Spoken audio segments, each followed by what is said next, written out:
저는 직업이 의사이기 때문에 오늘 여러분들과 같이 나눌 말씀은 우리 귀한 분들의 건강을 어떻게 하면 건강을 지킬 수 있나, 건강 비결에 대한 걸 제가 말씀을 드리겠습니다. 미리 말씀드리면 오늘 제 얘기를 잘 듣고 그대로 하시면 아주 건강하시게 되고, 잘 안 따라 하시면 손해보시는 그런 건강 내용을 제가 말씀드릴 것입니다. 저는 보통 의과대학을 나온 의사이면서 또 한의학 공부를 한 또 한의사이기도 합니다. 근데 미국 가서는 내 백그라운드가 한의학도 있고 서양의학도 하기 때문에 소위 말하는 대체의학이 전 세계 붐이 일어나면서 그게 또 나한테 그 대체의학을 많이 연구하고 또 시술하고 교육하고 하는 기회가 많아서 제가 전 세계를 상대로 그 분야에 대해서 많이 했습니다. 그래서 제가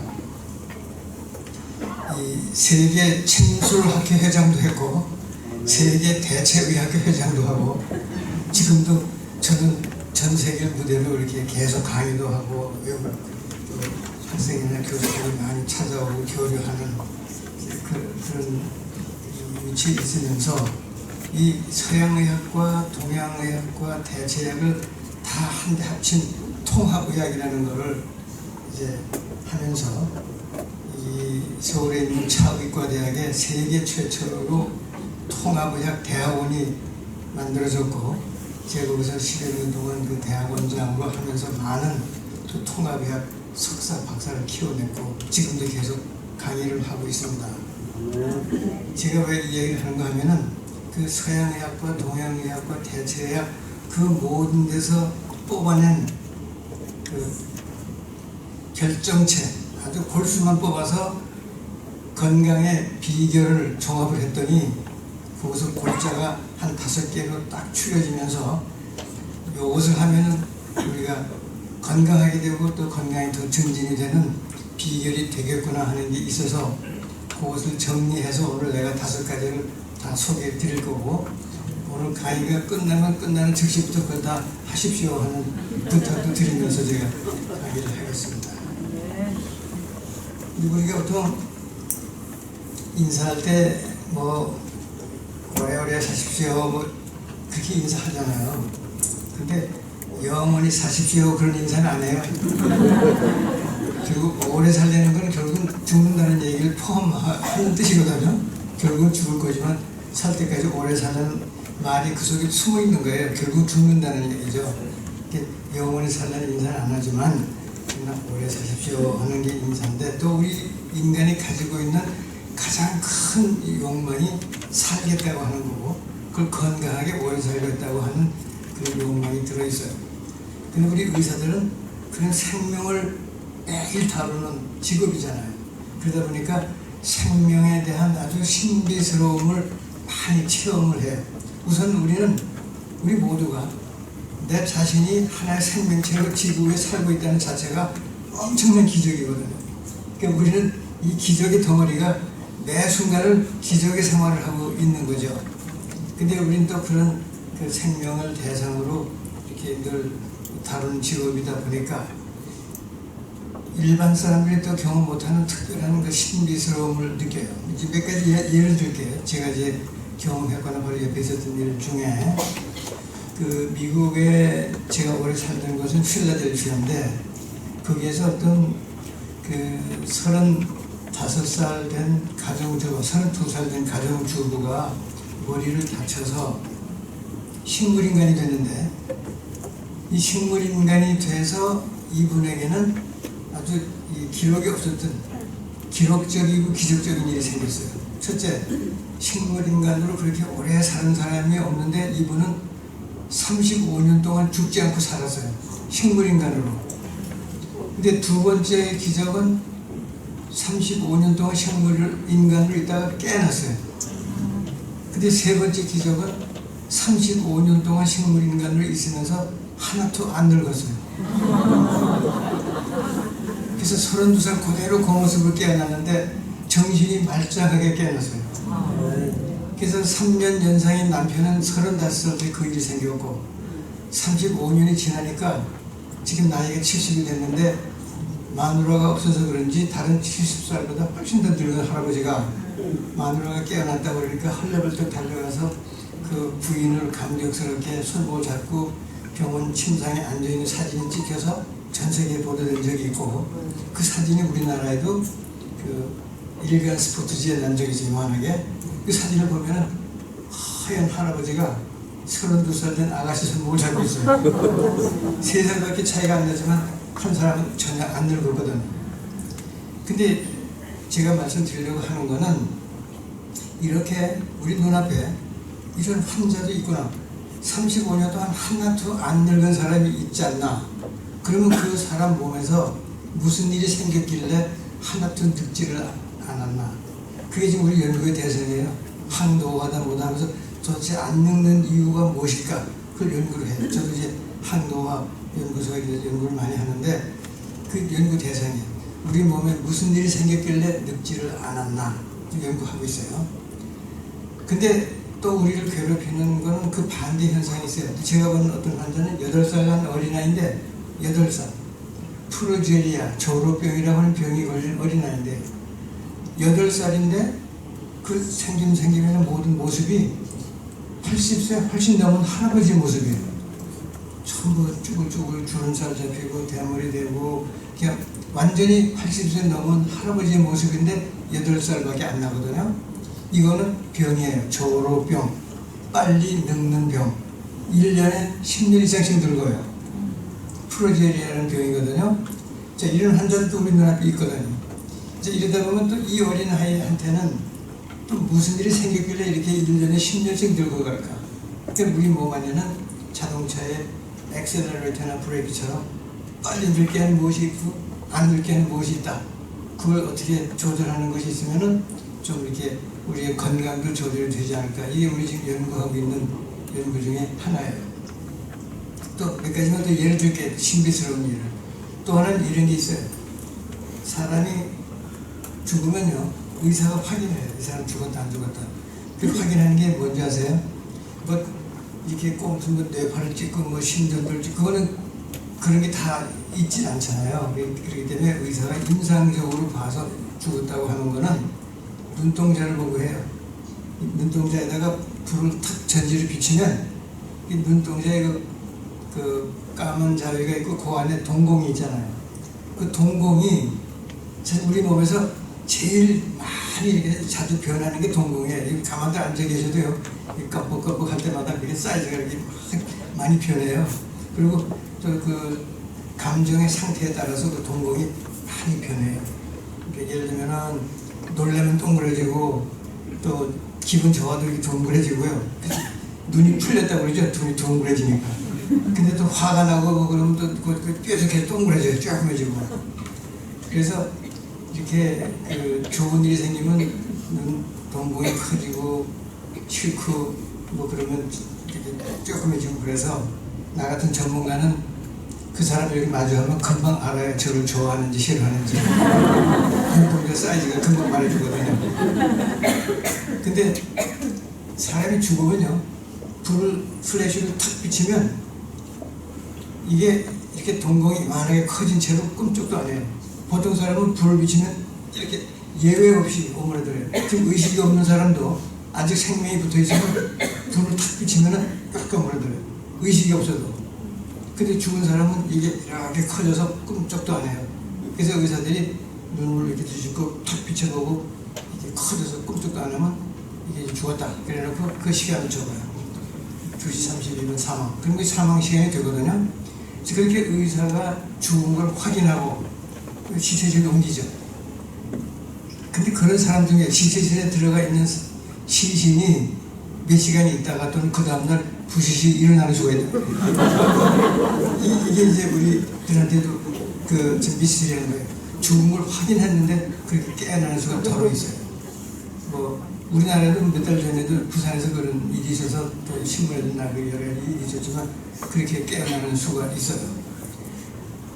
이제 그런 것도 우리 또 미스테리 중에 하나고요. 이뭐 신문에 난 거는 그 러시아에 있었던 일이 어떤 여자 40대 여자가 하나 사망을 해서 이렇게 장례식 서양에서는 예배를 보거든요. 시신 앞에다 놓고 다 예배를 봐요. 뷰잉이라고 그러는데 그래서 이제 꽃을 놓고 잘 화장을 하고 앞에 두고 모든 사람들이 모여서 예배를 보는 그런 게 있는데 그 예배를 보는 순간에 그 여인이 깨어났어요. 그 엄마가 이제 깜짝 놀래가지고 가슴을 이렇게 딸이 이렇게 깨어나거든요. 그러니까 벌떡 일어나지 도대체 어떻게 된 거냐고 눈이 뚫려가지고 이제 그래서 그 어머니가 사실은 내가 죽어서 지금 오늘 장례식을 지내고 지금 장례 예배를 보는 거다 그랬더니 그러냐 그러고서 또 금방 죽어버렸어. 그리고 덮고 그래서 한 10분 깨어났다가 죽었다고 신문에 났길래 제가 그것도 봤는데 이런 일이 종종 있어요. 죽었다 깨어나는 일이. 근데 하나 우리가 더 기억하고 세상에 잘 알려진 얘기는 하버드 의과대학의 유명한 이벤 알렉산더라고 하는 유명한 신경외과 의사가 있어요. 근데 이분이 그 대장균에 의한 뇌막염이 걸려서 그 걸리면 어른들은 다 100% 사망을 해요. 근데 소아들은 그게 걸려서 일부는 생존하지만 많이 죽어요. 근데 이 의사가 그걸 걸려가지고 완전히 또 식물인간이 됐죠. 그렇지만 세계에서 유명하다는 하버드 의대 교수고 그 동료들이 치료를 하고 그랬는데 어차피 죽은 거나 마찬가지고 식물인간이고 기계를 가지고 이렇게 그 호흡을 하고 이러고 있다가 일주일 동안 살아나지 않으니까 이런 데는 아주 죽은 거로 단정을 하죠. 그래서 가족들을 다 모아놓고 이제는 일주일 동안 우리가 시도했지만 깨어나지 않고 이런 경우에는 이제 임상적으로 죽은 거를 단정하고 이 기계를 좀 다 떼게 되어 있으니까 떼겠다. 가족들한테 설명을 하고 있는 그 와중에 눈을 번쩍 떴어요. 그래서 눈을 번쩍 뜨면 이거 떼라고 빨리 산소기 떼라고 그래서 뗐더니 참마 내가 땡큐 그러면서 떼었는데 어쨌든 이 의사가 3개월 만에 완쾌가 됐어요. 죽었던 사람이. 그래놓고 이분이 그 나중에 책을 썼어요. 책을 뭐라고 그러는가 하면 자기는 이 하버드 의과대학의 뇌 전문인 신경외과 의사로서 순전히 과학적으로만 생각하던 나로서는 이렇게 죽었다 깨어나고 그 죽은 동안의 어떤 경험 이런 걸 전혀 믿지도 않았고 그건 비과학적이고 오히려 비웃었고 욕했다. 근데 내가 지금 이 중국어 있는 동안에 경험했던 거는 너무나 생생하고 이거는 자기의 의학 그런 수준으로는 설명이 안 되는 그런 경험이었다. 이건 확실한 생생한 영혼의 경험이었다. 난 그런 거 믿지도 않았고 그전에 내가 이런 것을 누가 그러다 그러면 오히려 비웃고 욕하던 내가 이건 내가 경험하고 나서는 부정할 수가 없는 생생한 그런 경험이었다. 그렇지만 지금 내가 이 얘기를 하면 내 동료들이 내가 옛날에 그랬듯이 나를 조롱하고 비웃을 줄 알지만 나는 이 얘기를 전 세계를 향해서 얘기하지 않을 수 없다. 그러면서 그 경험을 책으로 썼어요. 그래가지고 자기가 경험한 거는 아무런 의학으로도 설명이 안 되는 그런 생생한 경험이었고 이건 확실한 영혼의 경험이었다 하는 책을 썼는데 몇 년 전에. 그리고 그 책 이름이 Proof of Heaven, 그러니까 하늘의 증거인데 우리나라 말로 번역이 됐어요. 우리나라 말로는 나는 천국을 보았다 이렇게 되어서 지금 많이 팔리고 있어요. 기회 좀 보세요. 굉장히 아주 상당히 감동을 주는 책인데 이제 이렇게 또 그렇게 죽었다 깨어나서 그런 걸 또 얘기하는 그런 분들도 계시잖아요. 이제 이런 게 이렇게 신비스러워요. 근데 또 하나는 이 우리 마음이 이렇게 먹으면 막 건강도 좋아지고 힘도 나고 그러다가 또 아무것도 아닌데 뭐 한마디 들으면 확 우리 들어봐 보면은 뭐 무슨 얘기 듣다가 금방 이런 게 많이 보잖아요. 충격 받으면 금방 소리 지고 이러는데 어떤 사람은 그 냉동 추억 같은데 어떻게 혼자 들어갔다 뚫고도 잠겨가지고 나오질 못하게 됐어요. 근데 이 냉동 그 창고 속 가졌으니까 이제 얼어 죽을 거잖아요. 그래서 그 안에서 그냥 그 거의 죽다시피 했는데 나중에 보니까 그게 냉동고이기 때문에 오래 죽을 거라는 생각에서 자기가 거의 죽었는데 알고 보니까 그 냉장고 고장나서 온도가 춥지도 않았거든요. 그렇지만 이제 냉동고니까 죽을 거라는 생각에서 죽다 사는 그런 예가 있는데 또 다른 예 하나만 더 들게요. 이건 신문에 안 났지만 우스갯소리가 나도 들었어요. 미국에도 로또가 많이 있어요. 로또 당첨을 한 번은 그 당첨금이 자꾸 쌓이고 당첨자가 안 나와서 몇 달 만에 쌓인 돈이 한 200억 원이 됐대요. 그 상금이. 근데 몇 달 만에 걸린 할아버지가 90살이 넘은 할아버지가 또 심장병으로 고울고른 할아버지가 그 표를 사고 별로 확인도 안 하는데 확인도 안 하고 있었는데 그 번호가 당첨됐거든요. 근데 그 자손들이 보니까 이거 할아버지 보는데 200억 원에 당첨이다.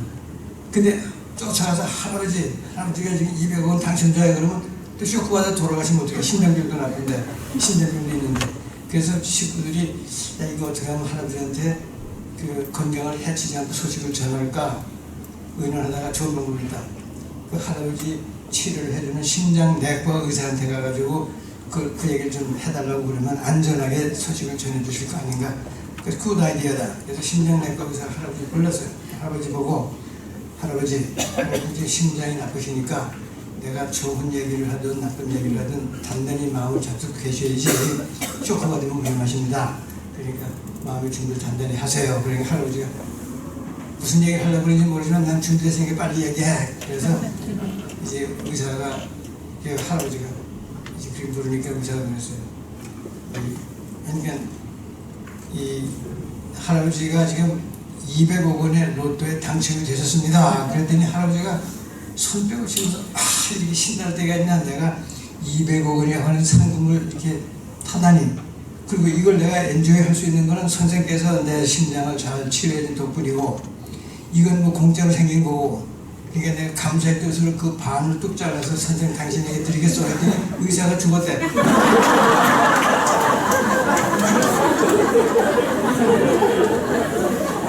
그래서 이렇게 충격을 받으면 또 멀쩡한 사람이 죽을 수도 있다.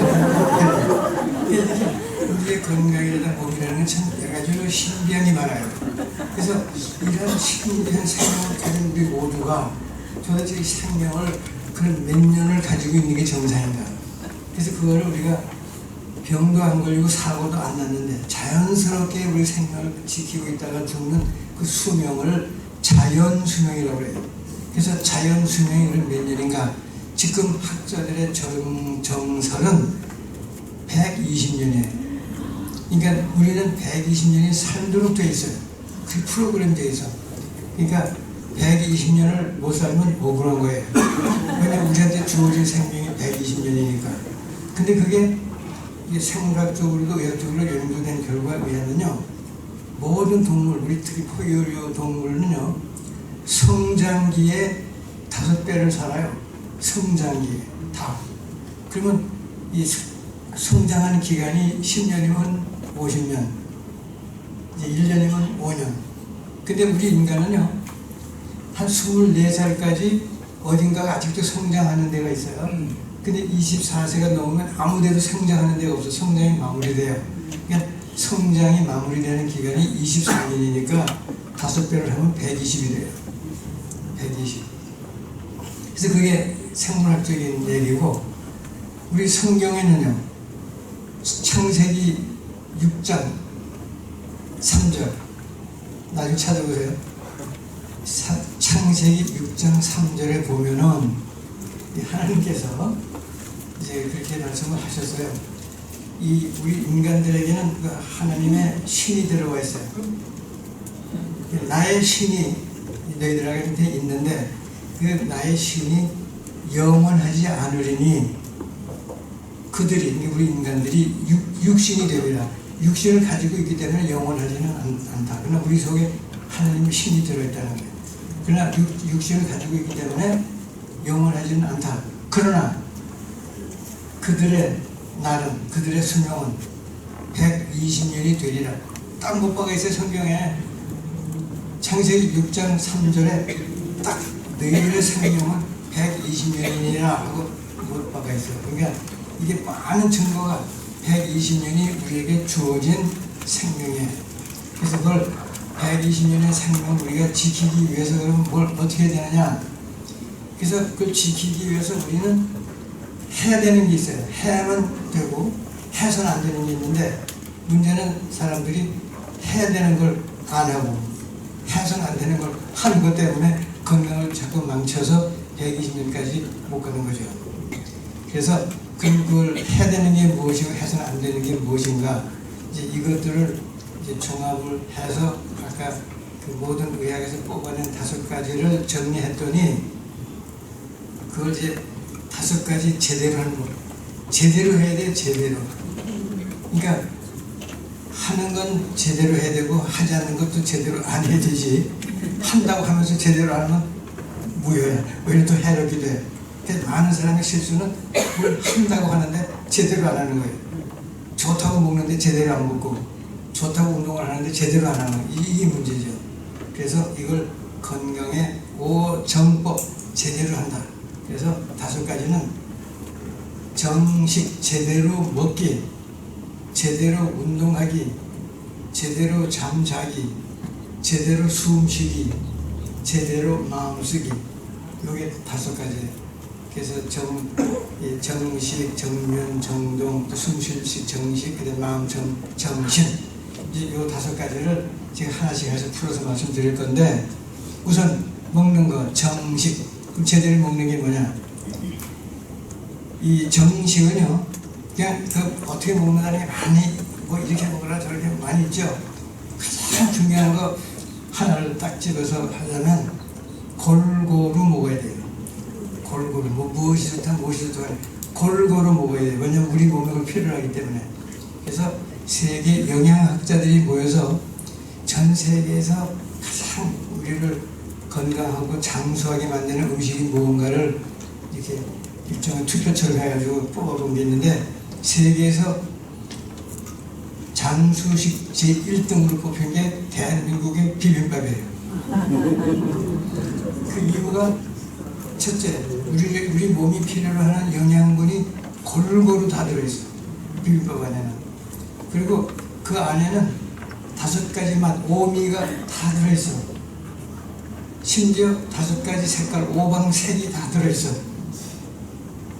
그래서 그 안에 다 들어있는 것 뿐이 아니라 조화를 이루고 있어요. 균형이 아니에요. 균형하고 조화는 달라요. 균형은 2개가 이렇게 딱 맞는 게 균형이지만, 조화는 여러 개가 다 이렇게 서로 어울리는 게 조화인데, 우리나라 음식은 조화, 하모니예요. 밸런스가 아니라 하모니. 그래서 또 이 전 세계에서 비빔밥을 먹는 건 우리나라 사람밖에 없어요. 그러니까 세계에서 제일 좋은 음식을 우리만 먹는 게 좀 미안하지만, 한국 사람들이 그 비빔밥을, 그래서 근데 이제 가정식도 그렇잖아요. 우리 집에서 먹는 가정식이 밥하고 나머지 좀 반찬이잖아요. 근데 밥 먹고 반찬을 골고루 입안에 집어넣으면서 입안에서 비벼 먹는 거잖아. 다른 나라 음식은 이미 하나하나씩 다 먹어야 따로. 스테이크만 먹는다든가, 뭐 피자만 먹는다든가, 무슨 나저기 다 만들어진 거 완성품을 하나씩 그것만 먹어도 되는데, 우리는 국만 다 먹고 뭐 장아찌만 다 먹고 이렇게 안 되잖아요. 밥하고 골고루 넣으면서 입안에서 비벼 먹어야 되거든요. 그래서 우리나라 가정식은 문자 그대로 비빔밥이에요.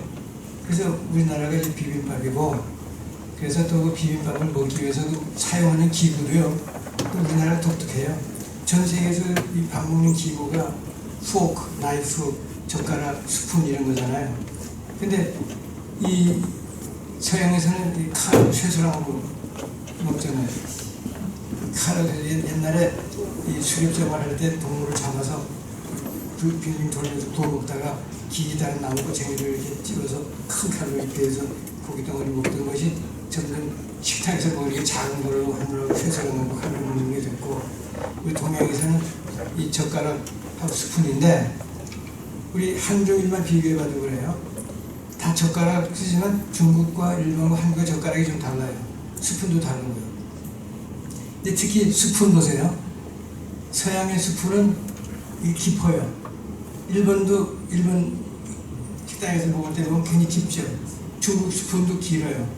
그래서 다른 나라 스푼을 먹으려고 그러면 깊어가지고 그 밑바닥까지 먹는 게 더 힘들게 생겼어요. 근데 우리나라 스푼만 입술의 각도하고 딱 알맞아요. 우리나라 스푼만 그래요. 입술하고 딱 각도가 알맞아서 편안하고, 그리고 이 도구가 식기 도구가요. 일본도 젓가락이죠. 밥도 이렇게 들고서 밥을 이렇게 먹고, 중국도 기다란 젓가락으로 젓가락이 기고 스푼은 가끔 떠먹는 걸 일본이나 중국이죠. 근데 우리는 무기가 숟가락이에요. 오히려 젓가락이 액세서리지.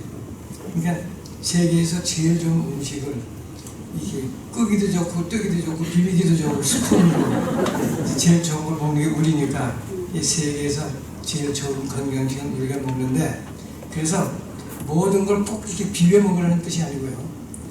비빔밥과 같은 내용으로 먹으면 돼요. 하루 종일 내 뱃속에 들어가는 게 비빔밥과 같은 내용이 되면 돼요. 그러니까 그 얘기는 모든 것이 골고루 들어가면 돼요. 그래서 어떤 한 끼에 고기를 많이 먹어서는 그 다음에 일부러 채소나 또 이 함수, 탄소, 밥 같은 걸 먹는다. 이렇게 골고루 먹는다는 게 키예요. 어려운 거 하나도 없어요. 그리고 이 아침도 점심도 저녁도 내일도 모레도 계속 먹으면서 맛도 있고 건강도 유지되는 건 유일하게 비빔밥이에요. 좋은 요리 한 두 끼만 연속으로 먹어도 우리가 못 먹어요. 그러니까 매끼 먹고 매일 먹어도 평생 먹어도 건강할 수 있는 건 유일하게 비빔밥이에요. 이게 그만큼 세계에서 제일 좋은 음식은 우리가 먹고 있고, 또 이게 음식만 그런 게 아니라 우리나라가 이 조화와 이 비빔밥의 문화예요. 그 얘기가 나왔으니까 제가 말씀드리면, 우리 집안에도 그래요. 집안에 한 집안 그러면 요새는 다 이제 그 기본 가족 단위가 다 이 부모하고 자식하고 따로따로 살지만 대가족이 사는 데 가보세요. 옛날 같으면 그 안에 별의별 성이 다 섞여 살아요.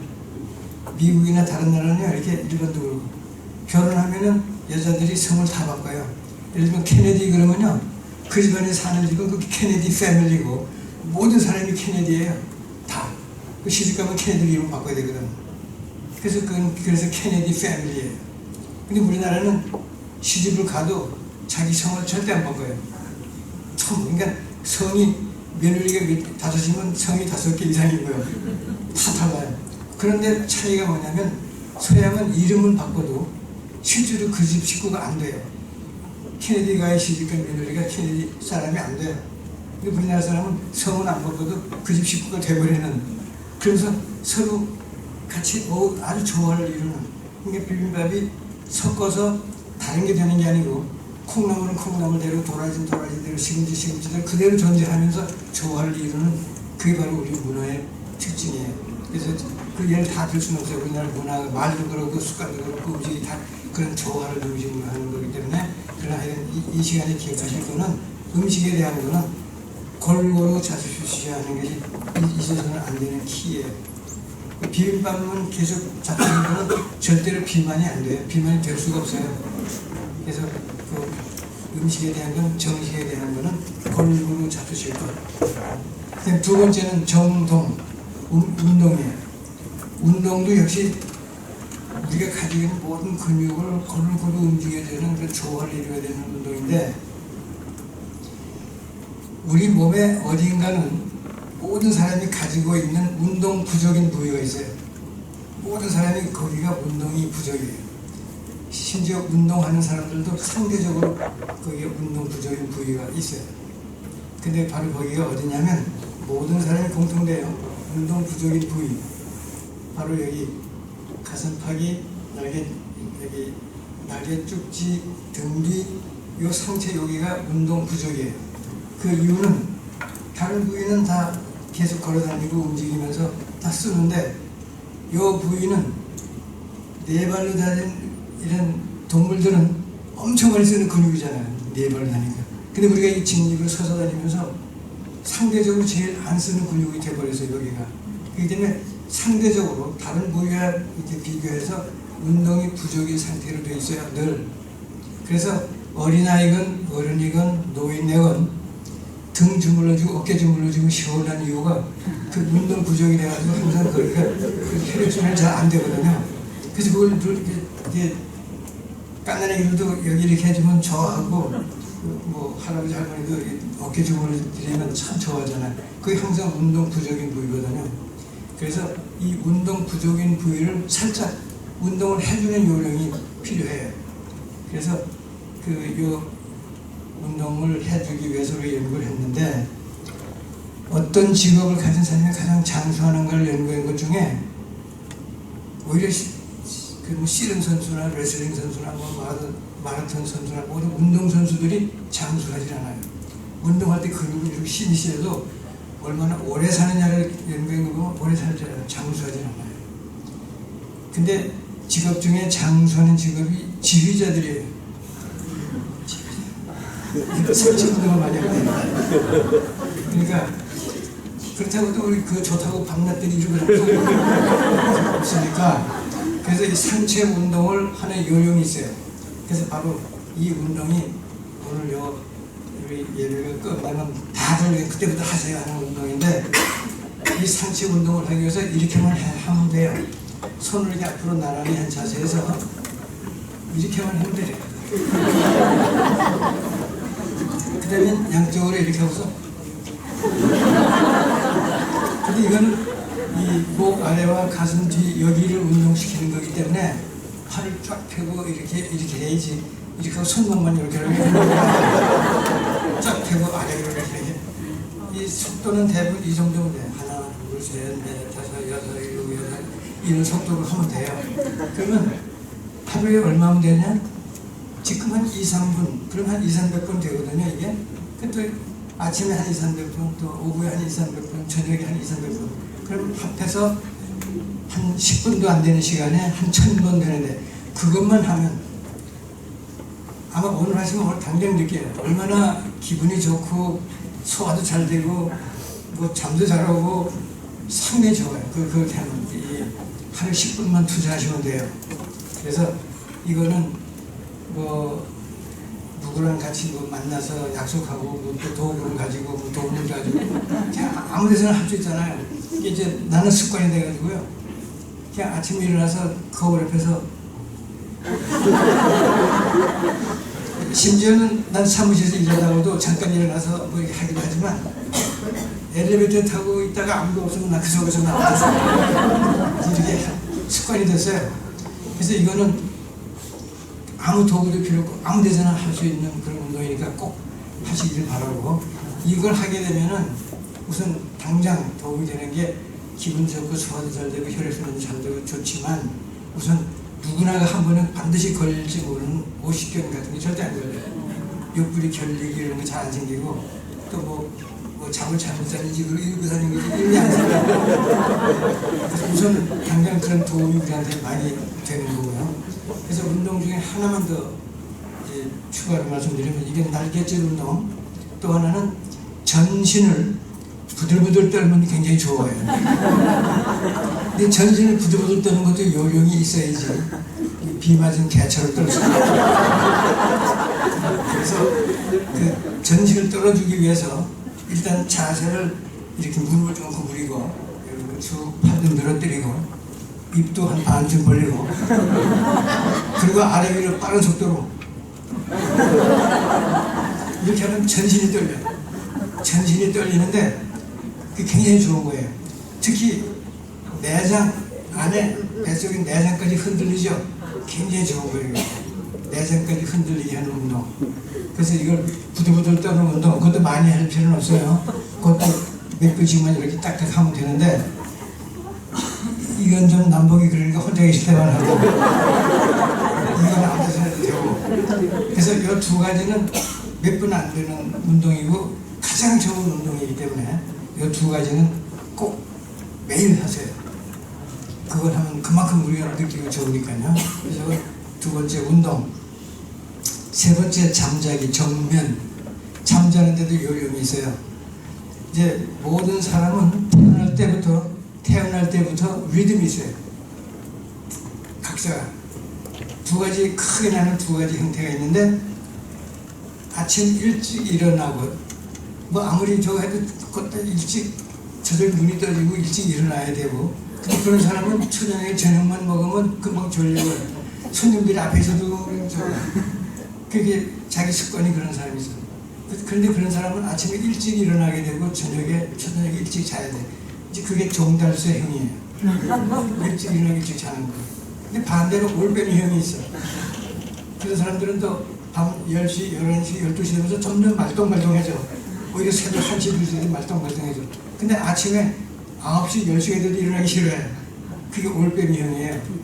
근데 종달새형은 활동형이에요.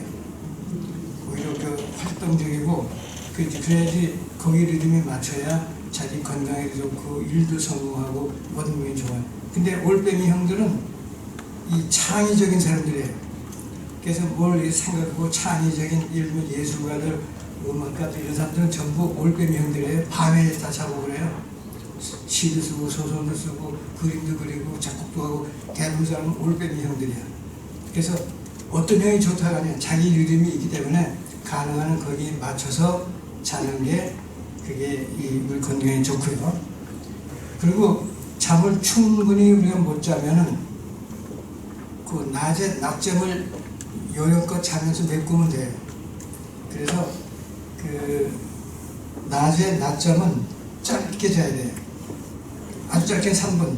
그래서 5분 내지 10분 이내에 이렇게 자는 게 오히려 그 이제 잠의 리듬이 우리가 의학적으로 있는데 어떤 깊이에 들어가기 전까지만 싹 자고 나면 맑아지는 게 있어요.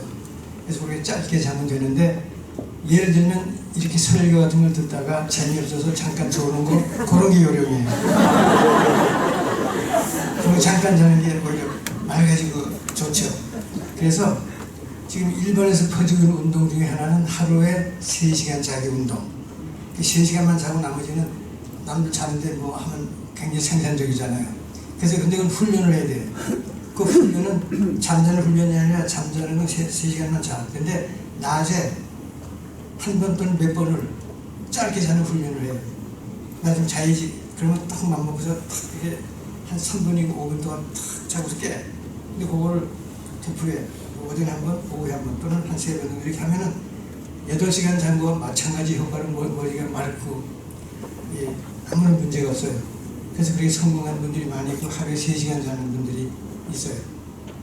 또 내가 아는 지금 부산에 한 친구 한 분은 하루에 1시간 자요.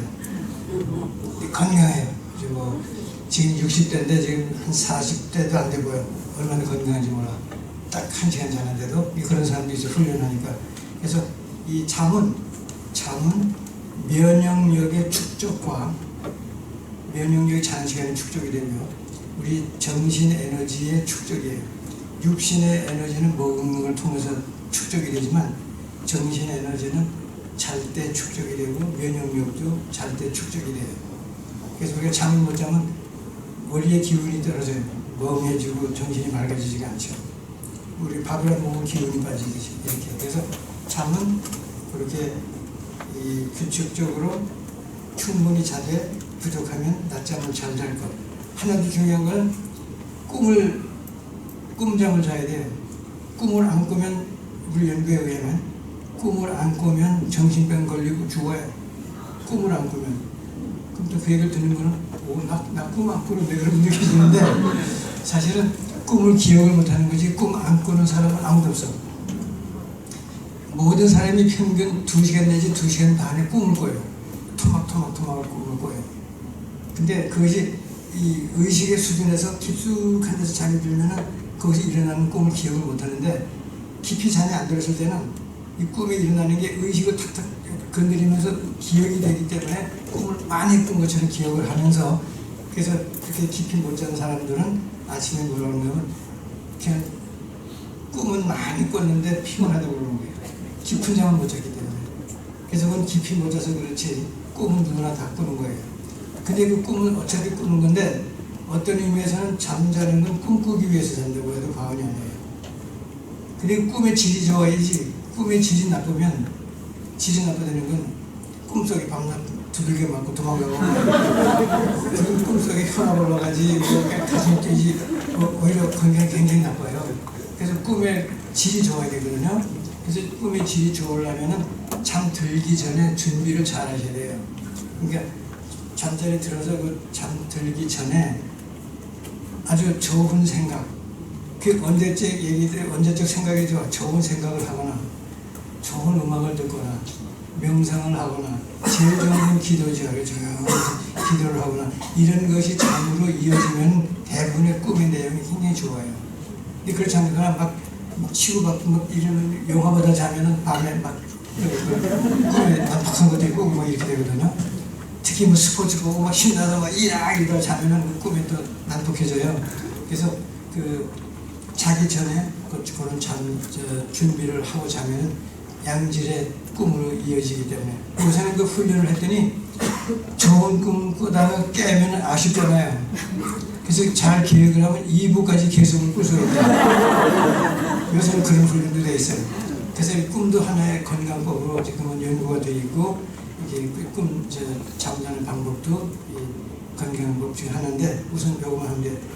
자기 리듬에 맞춰서 충분히 자고 또 낮잠을 이런 거 필요할 때는 자고 그다음에 꿈잠을 잘 누려야 자는 거. 이게 잠자는 요령이 간단해요. 그 외 의학적으로 참 잠잘 때 일어나는 일이 많아요. 그렇지만 요것만 하면 그 일이 다 생겨나기 때문에 그렇게 하면 돼요. 네 번째, 그다음 정식, 숨 제대로 쉬기. 숨은 어떻게든 제대로 쉬어 뭐 그러지만 숨에는요 두 가지가 있어요. 제 1차 호흡은 이렇게 산소를 폐에서 교환하는 거, 숨 쉬고 폐에서 산소가 혈액 속으로 녹아 들어가고 그런 그 녹아 들어간 산소가 혈액을 타고 돌다가 세포 속으로 쑥 들어가서 세포가 호흡하는 게 2차 호흡이에요. 1차 호흡은 폐에서, 2차 호흡은 세포에서. 근데 우리 건강한 거는 세포들이 호흡을 잘 해야 되거든요. 근데 그걸 내가 어떻게 해줄 수 있냐? 있어요. 그게 바로 복식 호흡을 하면 2차 호흡이 활성화돼요. 그러니까 신경 반사적으로요.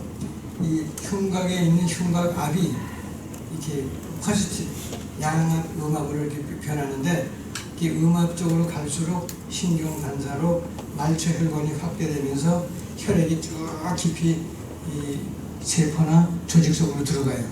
그래서 그 역할을 해주는 게 복식 호흡이에요. 그래서 복식 호흡의 요령은 그것도 간단해요.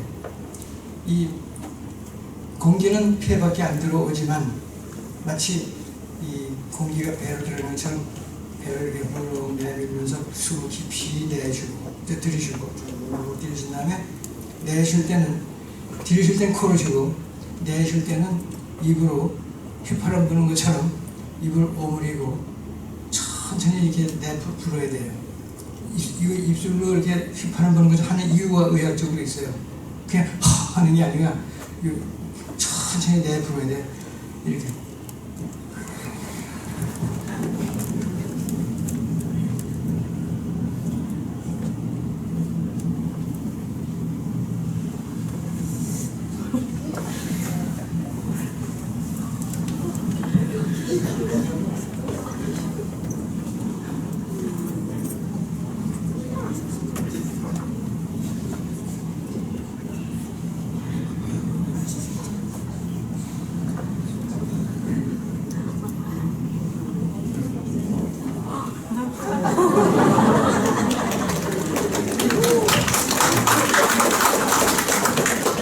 이렇게 숨을 잘 쉬면 박수도 받아요.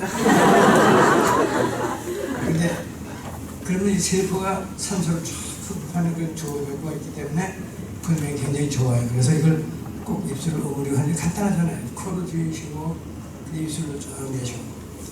근데 우리 교회에서 자 우리 다 같이 기도하십시다. 그러면 여기저기서 그런 소리가 많이 들려요. 그럼 이 긴장을 탁 풀고 이렇게 하려는 거거든요. 이왕이면 그때 복식호흡 하시면 좋잖아요. 입술 오므리고 그냥 하지 말고 오히려 이중 효과가 나니까 그렇게 하시기 바라고. 이 숨이라는 게 자 여기서부터 여기까지 그래서 이 목을 내려가니까 목숨이라고 그러잖아요. 목숨 이게 참 중요하잖아요. 근데 여기가 그 이제 히라보나 라틴 말이나 이렇게 통의 어원은 뉴마라고 그래요. 뉴마. 그게 그 폐 또는 기, 생기 또는 영혼이라는 영, 그 뜻을 다 담고 있어요. 그러니까 바로 이 통은 그 기, 공기, 텅 비었지만 생기가 들어서 그걸 들이마시는 기다. 또 영이라고 하는 뉴마다. 이 통은 바로 그런 이 생명의 생기의 통이면서 영혼의 통이잖아요. 그렇기 때문에 이 갈비를 만든 게 그냥 갈비 하나를 만든 게 아니라 이 생명과 영혼의 통을 공유한다는 뜻이잖아요. 그래서 갈비로 이렇게 만든 게 남녀가 이제 그런 의미를 갖고 있잖아요. 그래서 이게 이 숨이라는 거로 그 목숨. 그래서 태어날 때 처음으로 하고 우는 게 슬퍼 우는 게 아니고 첫 호흡을 하는데 사실은 이렇게 이 들이마시면서요. 하고서 제일 마지막 숨은 내뱉어요. 죽을 때. 이렇게 이제 들이마셨다가 마지막에 내뱉는. 그래서 inspire, expire. 그 사람은 죽은 걸 영어로 expire라고 얘기를 하죠. 그러니까 이 목숨이라는 게 바로 이게 중요하고요. 또 뭐 생명의 그 우리 신비 중에 하나는 뱃속에 어머니 뱃속에 한 10개월 또 있다가 나오잖아요.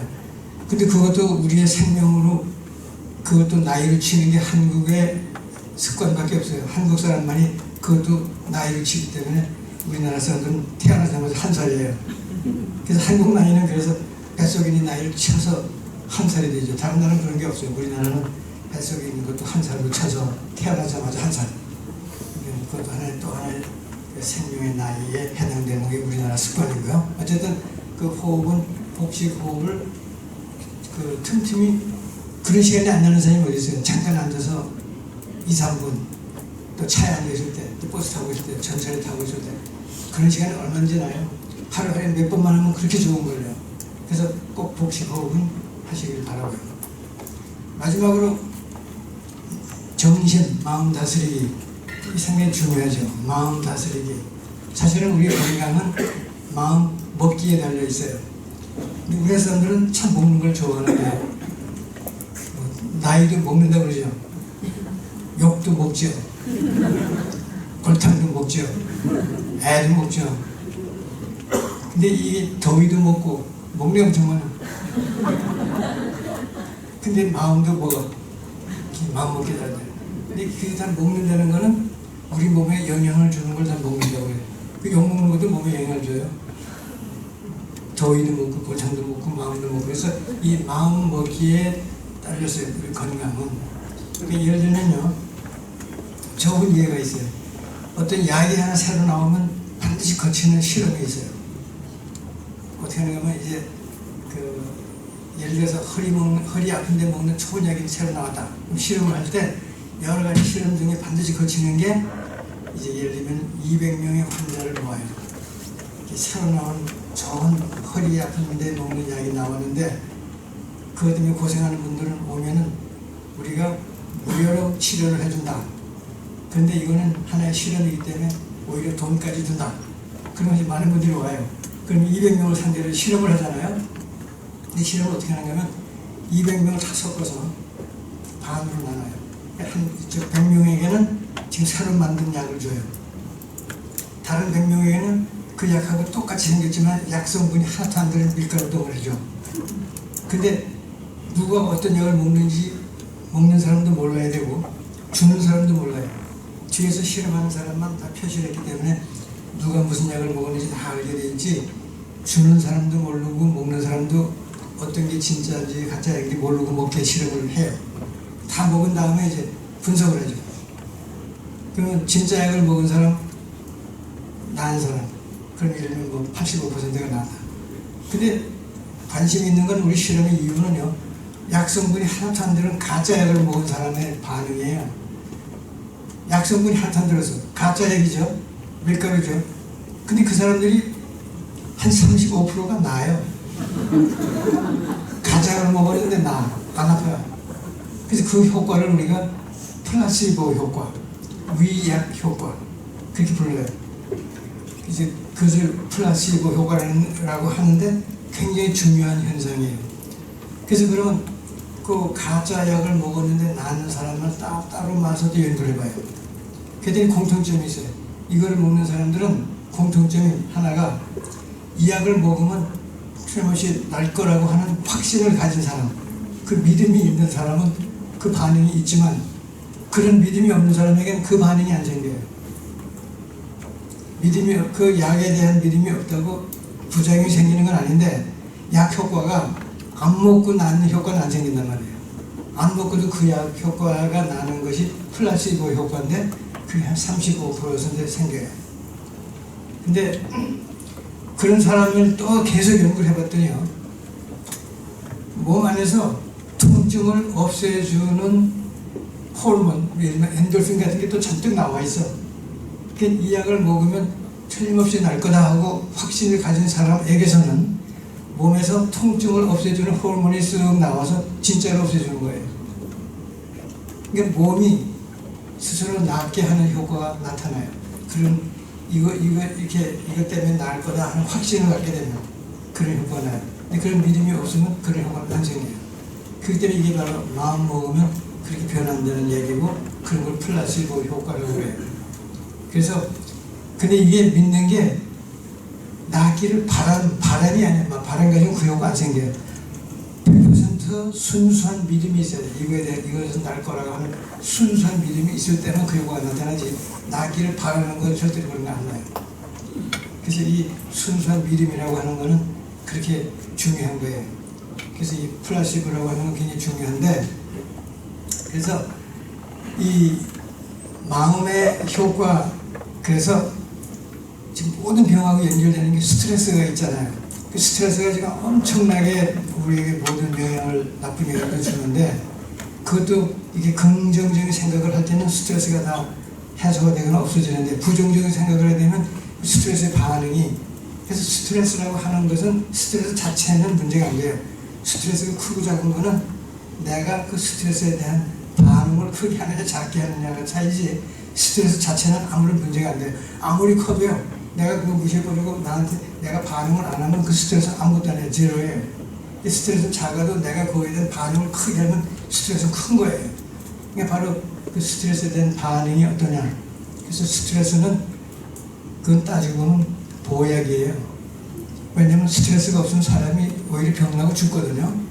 스트레스가 좀 있어야지 건강해요.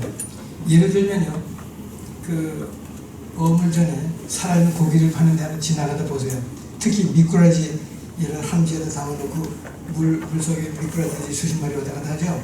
한번 들여다보세요. 그 안에는 반드시 험상궂은 메기 한 마리를 집어넣어요. 그 안에다 일부러. 그러면 이 미꾸라지가 메기를 되게 싫어해요.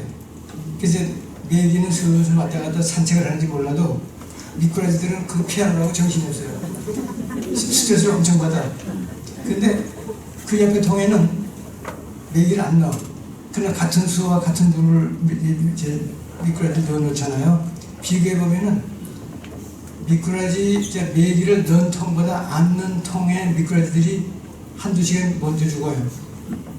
그래서 메기가 있어가지고 스트레스를 받는 미꾸라지들이 더 오래 살아. 다른 조건 없고 그것만 딱 달렸는데도. 그러니까 스트레스가 약간 있어야 오래 살아요. 그러니까 오히려 우리를 싱싱하게 만드니까 스트레스는 오히려 보약이지 독약이 아니에요. 스트레스는 있어야지 되거든요. 그러다 보니까 그럼 스트레스는 보약이죠. 그래서 우리 머릿속에 스트레스는 보약이라며 하는 생각 자체가 보약이에요. 그 생각을 하는 거예요. 그래서 이렇게 이 중에서 그 플라시보 효과를 얻기 위해서 아주 중요한 거 한 가지, 제가 이제 오늘 얘기에 거의 마지막으로 가는데, 그 얘기는 바로 뭐냐면요, 100%의 믿음이 깔려 있어야 돼요. 네, 100%의 믿음. 근데 거기에 100%라는 게 그것이 아닌 불순의 생각이 들어가면은 100%가 아니에요. 100%가 아니에요. 그러니까 예를 들어서 건물이 무너졌을 때 그 안에 깔려 있던 사람, 그 탄광에 묻혀 있거나 건물이 무너져서 이따 2~3주 동안 뭐 먹지도 않고 뭐 그러고 있다가 살아나는 사람들이 공통된 게 뭔지 아세요? 그 사람들이 이 머리 상태가 텅 비고 완전히 믿고 맡기는 그런 시간을 보낸 사람은 살아남는데 살려달라고 소리치고 왔다 갔다 하고 막 이러는 사람 다 죽어요. 그러니까 어떠한 100%의 믿음이 있고 100% 맡기면 그게 허둥대고 안달하고 그러진 않아요. 그게 이렇게 바로 우리가 말하는 이 방 안에도 지금 KBS, MBC 모든 전파가 와 있죠. 그러나 여기 TV나 라디오가 있을 때 그 주파수하고 사이클이 안 맞으면 아무런 상관관계가 없어요. 이 전파가 별의별 게 다 들어있어도 그거하고 이 TV나 라디오하고 사이클이 안 맞으면 상관이 없어. 근데 사이클이 딱 맞으면 그 정보가 들어와서 그림도 되고 소리도 되고 이게 모든 게 되잖아요. 이게 바로 사이클이 중요한데 바로 우리 하나님과 사이클을 맞추는 건 그 사이클을 내가 며칠로 750 사이클로 맞추면 되는 게 아니에요. 바로 이 제로 상태, 내 머리가 아무런 잡념과 욕심과 모든 것이 없는 그러한 100%의 제로 상태로 될 때 하나님의 절대 에너지하고 사이클이 맞아요. 그러니까 우리가 X, Y, Z 축을 말하면 이 X 시간대로 영원에서부터 미래 영까지 이어지는 지금이 제로고요.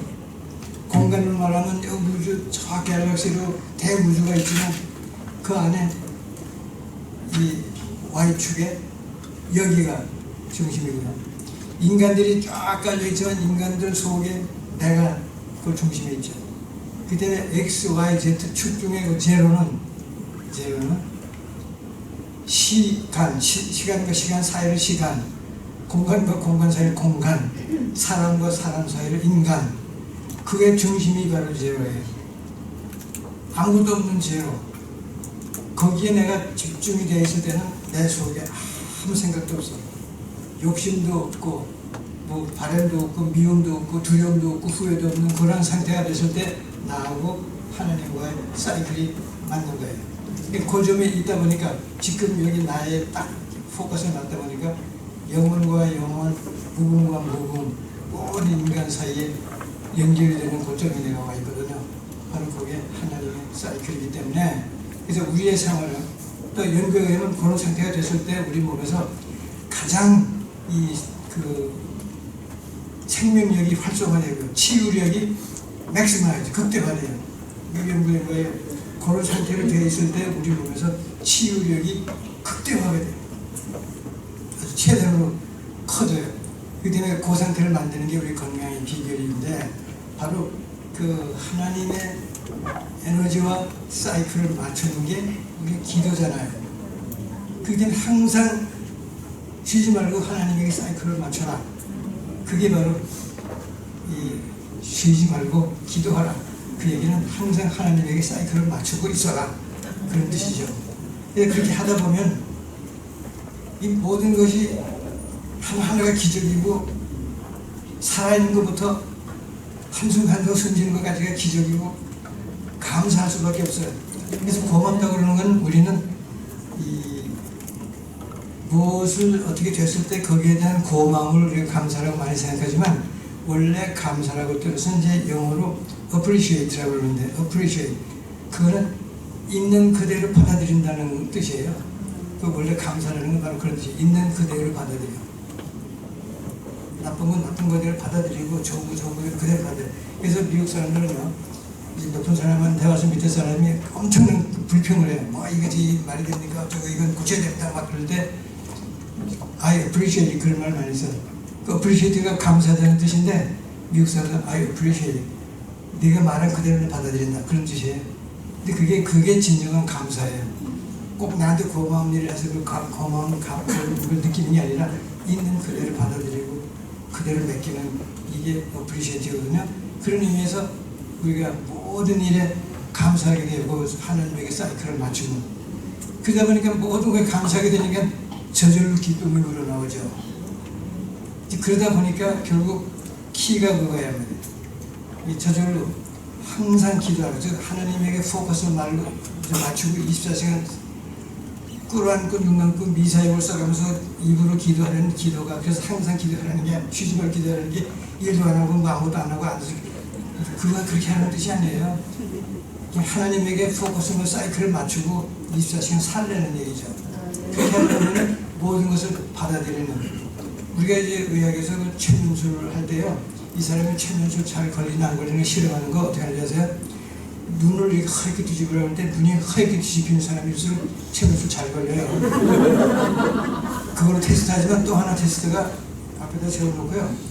이제 내가 등 뒤에서 뒤로 이렇게 넘어져라. 내가 뒤에 받쳐줄 테니까 안심하고 넘어져라. 그렇게 실험을 해요. 근데 어떤 사람은 그냥 아주 안심하고 바라려고 넘어져요. 내가 이렇게 받쳐주면 되잖아요. 근데 어떤 사람은 내가 받쳐준다고 그랬는데도 안 넘어져요. 그 완전히 믿음이 없는 거예요. 그래서 그거를 툭 넘어지는 사람이 체면이 잘 걸려요. 그 사람은 믿고 그냥 맡기는 거거든요. 근데 많은 사람이 마음속에 믿는다고 해도 실제로 안 믿고 이러는 사람들이 많아요. 근데 그런 거 완전한 믿음과 맡김이 없는 사람이잖아요. 그렇기 때문에 그렇게 모든 걸 받아들이고 통째로 그대로 맡기는 이런 사람이 그렇게 그 동굴 속에 갇혀서도 건물 속에 깔려서도 자기 하던 일, 어떤 할머니는 그냥 한 2주 동안을 그 깔릴 때 옆에 있던 것이 뜨개감이 있어서 2주 동안 뜨개만 떴고 아무 생각도 없이 뜨개만 떴는데 2주 만에 부조장에 사는 할머니도 있거든요. 이제 그런 식으로 그렇게 이 모든 것에 감사할 수 있고 그러다 보니까 저절로 한순간 한순간이 기적이다 보니까 다 기쁘거든.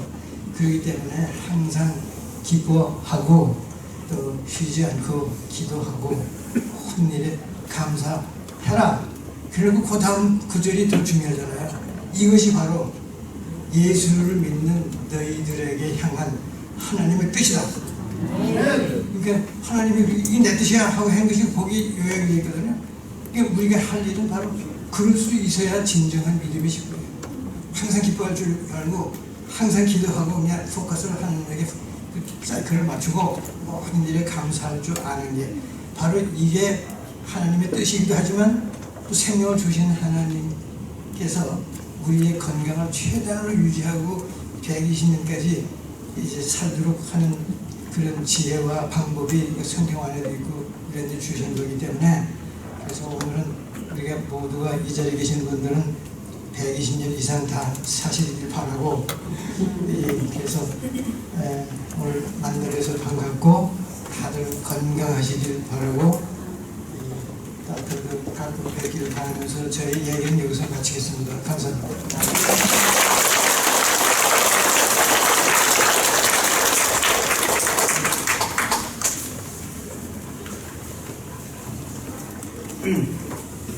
강의를 마치면서 제가 간단히 기도 다 같이 기도하겠습니다.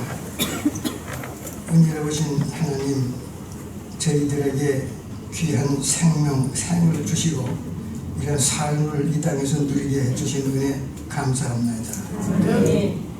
우리가 매일같이 평범하게 먹고 마시고 이웃들과 대화를 나누고 지내는 그런 일상 속에서도 하나님의 은혜와 감사함을 느끼는 그런 시공간이 되도록 허락해 주시고 우리가 매일매일 살아가는 동안에 우리가 하는 일거일동과 말하는 일사일언이 모두 다 궁극적으로는 주님께 영광 돌리는 일로 연결될 수 있도록 축복하여 주시옵소서. 예수님의 이름으로 기도합니다. 감사합니다. 내일은 오후 8시 저녁 집회입니다. 오늘 같이 많은 분들 참여해 주셔서 꼭 자리를 채워주시기를 부탁을 드리고 우리 성도님들이 집회에 열심히 참여를 해주셔야 좋은 강사님들 되셔서 또 귀한 말씀 전하실 때 큰 힘이 되실 줄 압니다. 그래서 꼭 많은 분들 참여해 주시고 말씀으로 큰 힘과 위로와 은혜와 얻는 복되는 시간 되기를 축원합니다. 잠깐 드려진 예물을 위해서 기도하고 축도하심으로 그냥 예배를 마치겠습니다. 하나님 감사합니다. 오늘 귀한 자리로 인도해 주셔서 감사합니다. 하나님 여리고 집회 첫째 날로 하나님 앞에 우리의 영과 육과 혼이 건전하게 유익하게 또한 세워지고자 하나님의 귀한 말씀 가운데 깨닫게 하시고 다시 한번 삶으로 결단케 하시니 감사합니다. 하나님 주님 주신 귀한 은혜를 따라 우리의 삶을 잘 다스리게 하여 주시옵시고 바르게 감당할 것과 하지 않아야 할 것을 잘 분별하고 항상 기뻐하고 감사하며 기도하면서 주님과 동행하는 복된 하루하루의 삶이 되도록 역사하여 주시옵소서. 아버지, 열리고 집회의 첫 시작이 되었습니다. 하나님, 마치는 시간까지 함께하여 주시옵시고 오직 하나님께 영광이 되고 주님 앞에 우리의 신앙과 삶이 바르고 건전하며 거룩히 세워져 가는데 아름답게 쓰임받는 거룩한 집회의 자리가 되게 하여 주시옵소서.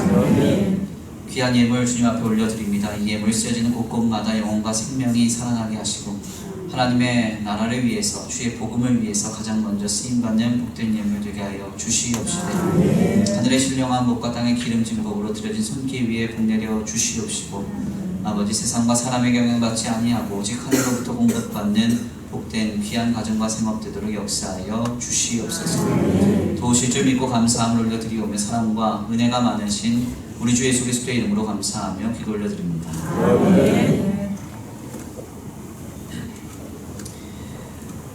여호와는 내게 복을 주시고 너를 지키시기를 원하며 여호와는 그의 얼굴을 내게 비추사 은혜 베푸시기를 원하며 여호와는 그 얼굴을 내게로 향하여 드사 평강 주시기를 원하노라. 아멘.